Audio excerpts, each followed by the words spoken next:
스쿼트만 하면 무릎이 시큰거리고 축구 한 판만 뛰어도 며칠을 욱신거리며 고생하는 분들 정말 많습니다. 앉았다 일어날 때 무릎에서 뚝 뚜둑 소리 나는 거, 이거 완전 내 얘기다 싶은 분들도 계실 거예요. 더 억울한 건 아직 20대, 30대 젊은 나이인데도 무릎이 이 모양이라는 겁니다. 병원 가면 항상 똑같은 말만 듣습니다. 무리하지 마세요. 좀 쉬세요. 그런데 그걸 누가 몰라서 안 하나요? 물리치료 몇 번 받아도 그때뿐이고 통증은 또다시 찾아옵니다. 놀라운 사실은 무릎이 아플 때 무조건 병원부터 찾는 게 오히려 손해일 수 있다는 점입니다. 수술도 약물도 아니라면 그럼 뭘 해야 할까요? 진짜 해결책은 바로 운동의 순서에 있습니다. 그냥 무작정 근육을 키우는 게 아니라 깨우고 안정화시키고 강화하는 3단계 순서를 따라야만 무릎 통증의 악순환을 끊을 수 있습니다. 무릎 통증의 원인은 생각보다 복잡합니다. 흔히 연골이 닳아서 아프다고 알고 있지만 실제로는 무릎 주변 근육이 약해진 게 더 큰 문제일 수 있습니다. 특히 허벅지 앞쪽 근육, 즉 대퇴사두근이 약해질수록 관절염이 빨리 진행되고 계단을 내려갈 때 통증도 심해집니다. 여기에 체중 부담 비틀어진 자세까지 더해지면 무릎은 제대로 기능할 수 없습니다. 그렇다고 절망할 필요는 없습니다. 연골은 재생이 어렵지만 근육은 누구나 다시 키울 수 있습니다. 실제로 어떤 분은 수술 날짜까지 잡아놓았지만 단 3개월간 올바른 운동을 꾸준히 한 뒤 통증이 70%나 줄고 결국 수술을 취소한 경우도 있습니다. 중요한 건 근육을 올바른 순서로 자극하고 다시 움직이게 만드는 겁니다. 첫 번째 단계는 근육을 깨우는 것입니다. 의자에 앉아 다리 들기 운동은 대퇴사두근을 자극해 무릎 하중을 덜어주는데 효과적입니다. 의자에 앉아 등을 기댄 상태에서 한쪽 다리를 천천히 들어 올려 5초간 유지하고 다시 내립니다. 이 동작을 좌우각각 10회, 하루 2세트만 해도 충분합니다. 두 번째는 관절을 안정화하는 단계입니다. 이때 하는 운동이 수건 무릎 누르기입니다. 침대에 누운 상태에서 무릎 아래에 말아놓은 수건을 넣고 무릎으로 수건을 꾹 누르면서 허벅지 안쪽에 힘을 줍니다. 5초간 유지한 후 천천히 풀어주세요. 이 동작은 무릎의 내측 관근을 강화해 관절 정렬을 도와주고 걷는 자세도 바르게 만들어줍니다.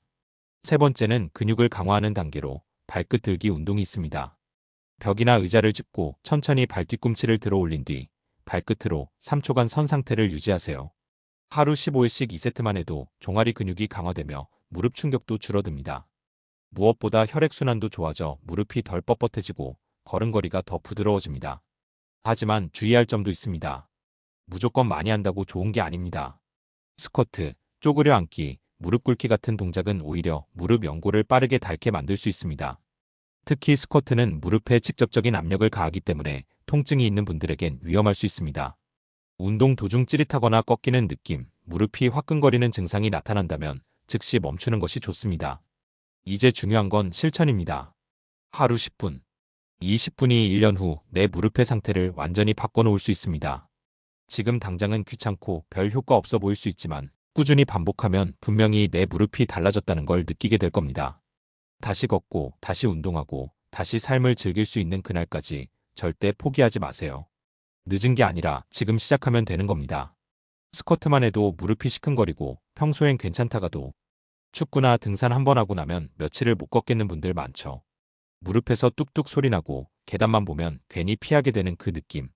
젊은 나이에도 벌써 이런 증상이 시작되면 누구라도 억울한 마음이 들 수밖에 없습니다. 병원에 가면 늘 듣는 말은 똑같습니다. 무리하지 마세요. 쉬세요. 그런데 이 말이 오히려 우리를 더 지치게 만들 때가 있죠. 쉬면 좀 괜찮아지긴 하는데 다시 움직이면 통증은 언제 그랬냐는 듯 돌아옵니다. 무릎이 아프다고 해서 무조건 병원부터 달려가고 물리치료나 약에 의존하는 게 정말 답일까요? 아닙니다. 정말 중요한 건 내 무릎이 왜 아픈지를 알고 어떻게 회복시킬 수 있는지 원리를 이해하는 겁니다. 그 열쇠는 단순한 운동이 아닙니다. 올바른 순서와 적절한 방식의 운동입니다. 무작정 근육을 키운다고 좋아지는 게 아니라 먼저 근육을 깨우고 관절을 안정시키고 마지막에 서서히 강화하는 3단계 접근이 필요합니다.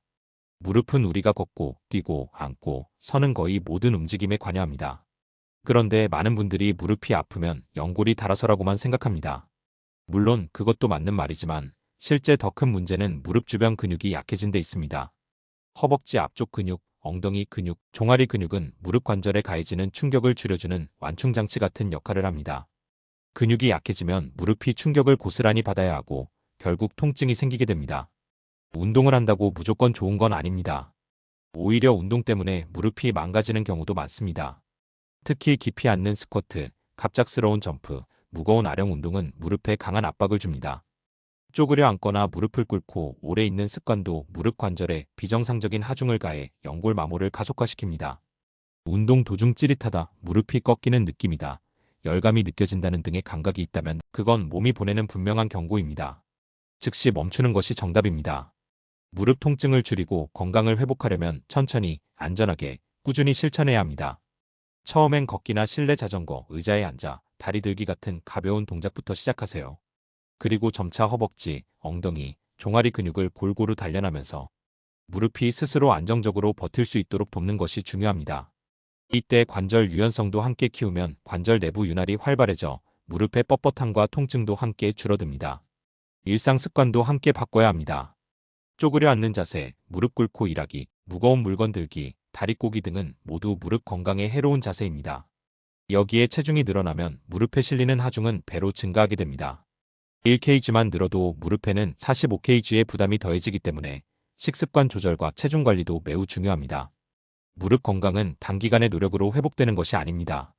하지만 근육을 깨우고 관절을 지키며 무리하지 않는 범위에서 운동을 이어간다면 생각보다 빠르게 회복의 신호를 받을 수 있습니다. 하루 10분, 내 무릎을 위한 투자를 시작하세요. 지금 당장은 작고 느리게 느껴질 수 있지만 이 작은 실천이 1년 후, 5년 후, 10년 후 당신의 무릎 상태를 완전히 바꿔놓을 수 있습니다. 무릎을 지키는 가장 확실한 방법은 무리한 운동이 아니라 똑똑한 관리입니다. 지금 당신의 무릎이 보내는 신호에 귀 기울이세요. 그리고 오늘부터라도 실천해보세요. 늦은 게 아닙니다. 지금 시작하면 되는 겁니다.